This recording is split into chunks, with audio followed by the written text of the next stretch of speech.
गत दिवस आपने श्रवण किया, भगवान अपनी भक्तवत्सलता से श्री ध्रुव जी महाराज को अनुग्रहित करते हैं, कृपा करते हैं। समझिया तो बालक भला, ध्रुव 5 वर्ष का दास, और अन समझिया मूर्ख बुरा, जहां खोया वर्ष 50। छोटी सी बाल्य अवस्था में ऐसी भगवान की भक्ति में लीन हो जाते हैं कि साक्षात भगवान अपना वैकुंठ छोड़ करके और एक छोटे से बालक के लिए दौड़े चले आते हैं, भागे चले आते हैं, जिनका नाम ही ध्रुव है। ध्रुव का अर्थ होता है जो अडिग है, जो दृढ़ है, जो कभी विचलित नहीं होते।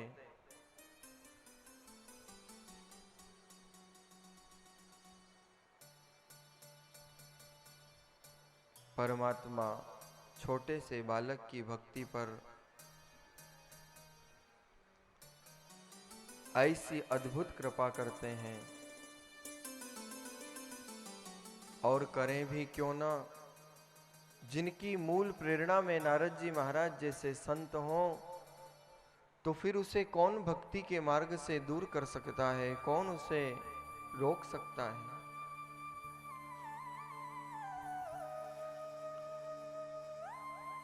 बड़े बड़े ब्रह्म ज्ञानियों की जिह्वा पर आज ध्रुव जी का नाम है। जिस अवस्था को बड़े बड़े ब्रह्म ज्ञानी ऋषि महर्षि प्राप्त नहीं कर पाए, एक छोटे से बालक ने भक्ति के मार्ग पर बढ़कर और परमात्मा को इस धरती पर आने के लिए मजबूर कर दिया। श्री सुखदेव जी महाराज राजन परीक्षित को श्रीमद् भागवत महापुराण का पावन दिव्य ज्ञान प्रदान कर रहे हैं, और आपने वर्णन किया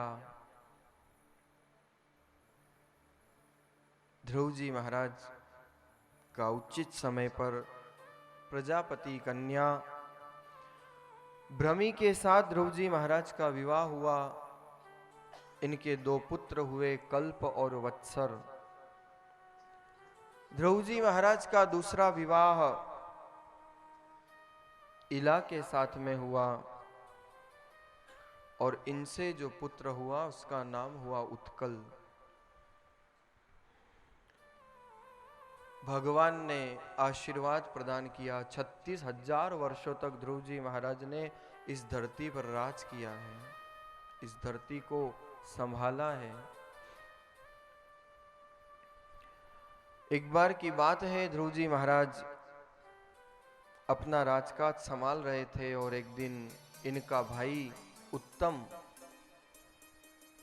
जंगल की ओर जब प्रस्थान करता है, तो मार्ग में कुबेर के यक्षगण, कुबेर के सेवकगण यक्षों के द्वारा इस उत्तम का अपहरण कर लिया जाता है।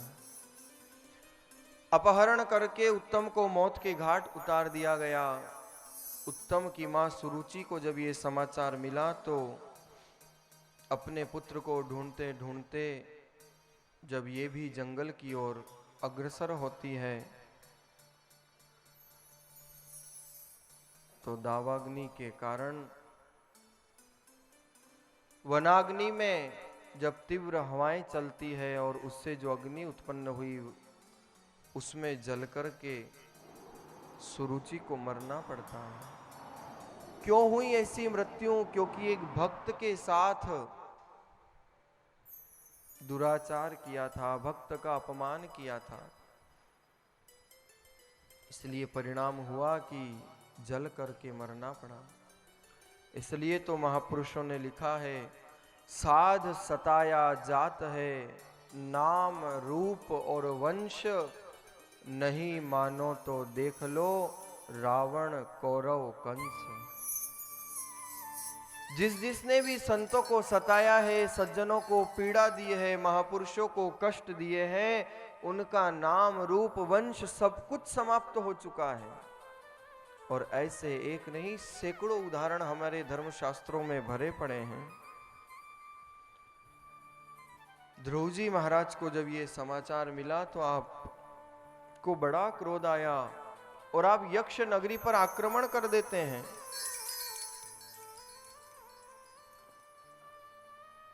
जब यक्ष नगरी पर ध्रुव जी महाराज ने आक्रमण किया तो सारे यक्ष घबराए, क्योंकि ध्रुव जी महाराज अद्भुत पराक्रमी थे। और सारे के सारे यक्ष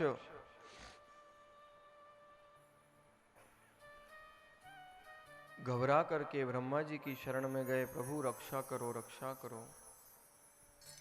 ध्रुव जी महाराज ने जब संपूर्ण यक्षों को समाप्त करने का संकल्प कर लिया तो कुबेर के जो सेवक गण थे, अनेक यक्ष तो मौत के घाट उतर गए। इधर ब्रह्मा जी ने ध्रुव जी के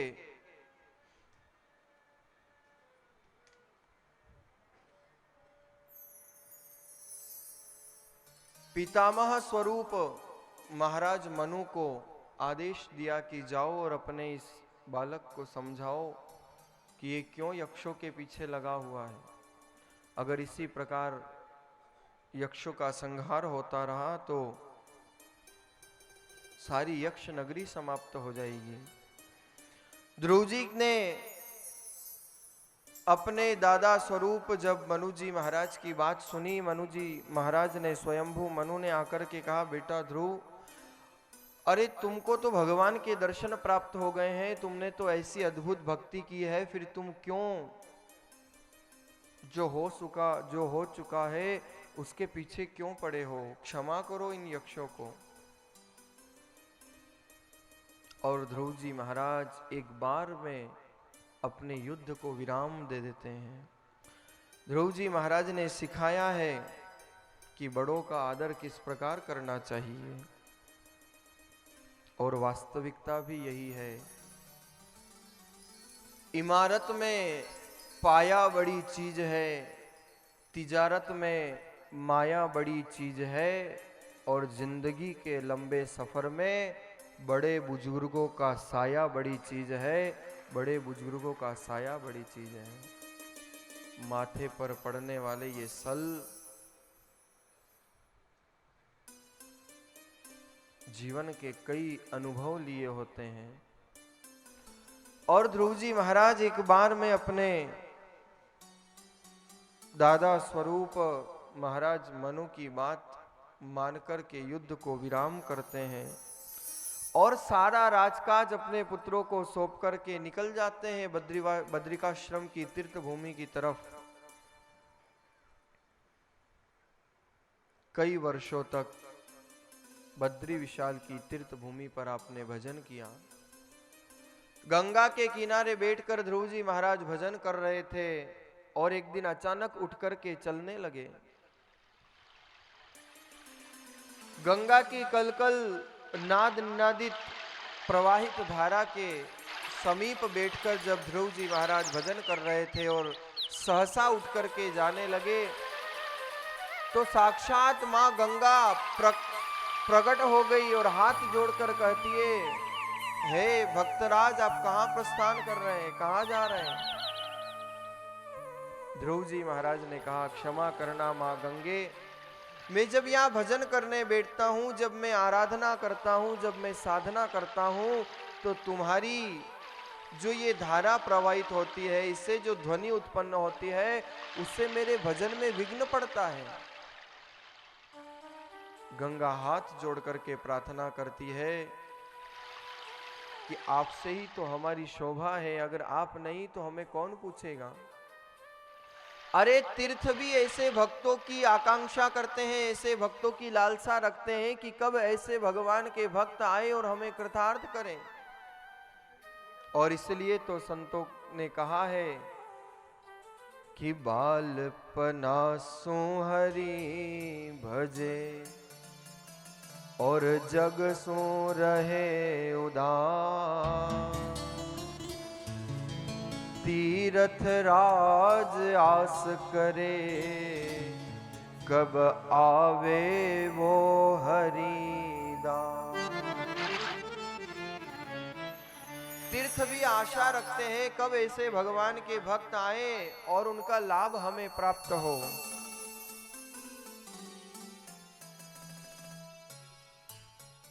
गंगा हाथ जोड़ करके प्रार्थना करती है, ध्रुव जी महाराज मैं आपको वचन देती हूँ, आज के बाद जिस स्थान पर आप बैठकर भजन करोगे मैं बहूंगी तो उसी तीव्रता से, लेकिन मेरे बहने की ध्वनि, मेरी प्रवाहित होने की ध्वनि आपको नहीं आएगी, मैं आपको वचन देती हूँ। और आज भी जब बद्री विशाल की तीर्थ भूमि पर दर्शन करने जाते हैं तो कई लोगों ने दर्शन किए होंगे ध्रुव स्थान के, जहां ध्रुव जी महाराज ने भजन किया है। सारे मार्ग में गंगा की कलकल नाद निनादित धारा की जो शोर होता है, जो ध्वनि होती है, बड़ी अद्भुत ध्वनि होती है, क्योंकि गंगा वहां भागीरथी बड़ी तीव्रता से प्रवाहित होती है।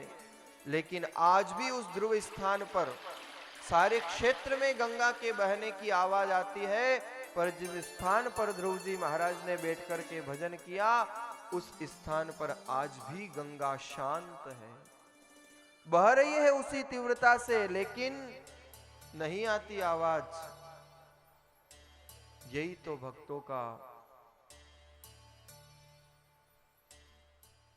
अद्भुत प्रताप है। कई वर्षों तक ध्रुव जी महाराज बद्री विशाल की तीर्थ भूमि पर बैठकर तपस्या करते हैं।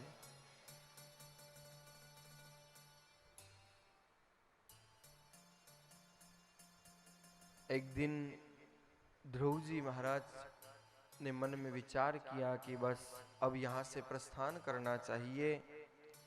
साक्षात भगवान का विमान ध्रुव जी महाराज को लेने के लिए आया। ध्रुव जी महाराज विमान में चढ़ना ही चाहते हैं और इतने में मृत्यु देवता उपस्थित हो गए। हे भक्तराज, मेरी प्रार्थना स्वीकार करिए। इस मृत्यु लोक का नियम है, जो भी इस धरती पर आया है मैंने उसका वर्ण किया है, उसके पश्चात ही वो धरती से गया है। अगर आप सीधे यहाँ से प्रस्थान कर जाएंगे तो इस मृत्यु लोक का ये नियम टूट जाएगा। पर मृत्यु कहती है कि मेरे में ये सामर्थ्य भी नहीं कि मैं आपका वर्ण कर सकूं, मैं आपको ग्रसित कर सकूं। आज मृत्यु ध्रुव जी महाराज के सामने हाथ जोड़ करके खड़ी हुई है और ध्रुव जी महाराज मृत्योर मूर्धनि पदम दत्वा आरुह्य अद्भुतम ग्रहम, मृत्यु के मस्तक पर पैर रख के ध्रुव जी महाराज विमान में विराजते हैं और वो चले वो चले वो चले, ध्रुव जी महाराज प्रस्थान कर जाते हैं। जैसे ही आकाश मार्ग में विमान पहुंचा और ध्रुव जी महाराज ने याद किया, अरे पार्षदों, नंद सुनंद, मेरी माँ कहाँ है? मेरी माँ तो नीचे ही रह गई। पर नंद सुनंद कहते हैं, ध्रुव जी आप कहाँ चिंता करते हो? वो देखो आपके आगे आगे जो विमान चल रहा है उसमें आपकी माँ भी आपके साथ चल रही है। अरे आप जैसे भक्त जिस वंश में हो जाए उस वंश की तो 100 पीढ़ियां तर जाया करती है। ऐसी आपकी अद्भुत भक्ति का प्रताप है। और इसलिए तो गोस्वामी जी महाराज ने याद किया है ध्रुव जी को और लिखते हैं ध्रुव जी महाराज, आज भी सारा संसार ध्रुव तारे के रूप में ध्रुव जी महाराज के स्थान के दर्शन कर रहा है। आज भी सनकादिक ऋषि, सप्त ऋषि ध्रुव जी महाराज के स्थान पर परिक्रमा लगाते हैं। ये था ध्रुव जी महाराज की भक्ति का प्रताप। और इसलिए गोस्वामी जी महाराज ने लिखा है मानस में, ध्रुव सगलानी जपौं हरि नाम,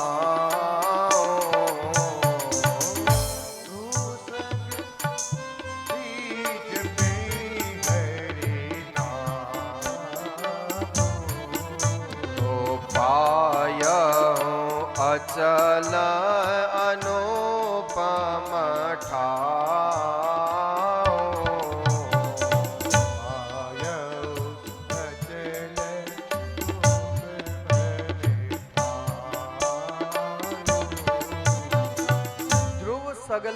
जपो हरि नाम। सारा संसार आज ध्रुव जी महाराज को याद करता है। पायो अचल अनुपम ठाऊ। भगवान ने ऐसा स्थान प्रदान किया जो आज भी अटल है, आज भी ध्रुव है, आज भी दृढ़ है, आज भी अडिग है। ये थी ध्रुव जी महाराज की ऐसी भक्ति। और श्री सुखदेव जी महाराज ने जब ये पावन चरित्र श्रवण कराया तो महाराज परीक्षित भी आज कृतकृत्य हो जाते हैं। भगवान ने कहा था ध्रुव जी जो मांगना है मांग लो, जो इच्छा करते हो आज मैं तुमसे प्रसन्न हूं, क्या मांगना चाहते हो। लेकिन ध्रुव जी ने कहा था प्रभु अगर आपको देना है तो केवल आपके चरणों में स्थान दो, आपकी भक्ति मुझे प्रदान कर दो, इससे ज्यादा और जीवन में कुछ नहीं चाहिए।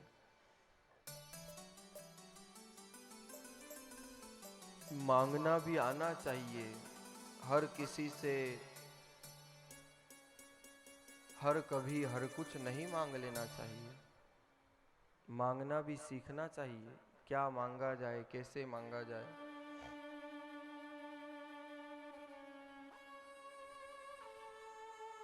एक वृद्ध मैया थी, संतों की परम भक्त, संतों के मंत्र पर इतना विश्वास कि संतों ने कहा जाओ इस मंत्र का जाप करना, भगवान तुम्हें दर्शन प्रदान करेंगे, खूब आनंद होगा।